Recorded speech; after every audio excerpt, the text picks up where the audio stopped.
पवन सिंह निकल चुके हैं अपनी नॉमिनेशन के लिए। जिस होटल में वो ठहरे हैं काराकाट के, वहाँ से के कमरे से जैसे ही वो बाहर आए, वैसे ही उनके समर्थकों ने पवन सिंह जिंदाबाद के नारे लगाने शुरू कर दिए।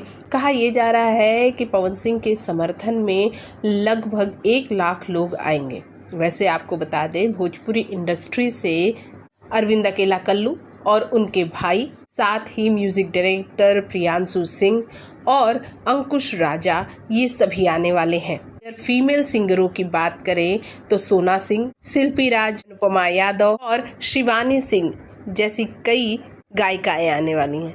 तो भोजपुरी जगत के आप बड़े चेहरे तो नहीं देखेंगे, लेकिन वो चेहरे ज़रूर देखेंगे जो पवन सिंह के साथ डटे भी हैं और ये चाह रहे हैं कि पवन सिंह इस बार निर्दलीय चुनाव जीत जाए। इस पर आपकी क्या प्रतिक्रिया है, कमेंट बॉक्स में कमेंट करके ज़रूर बताएं।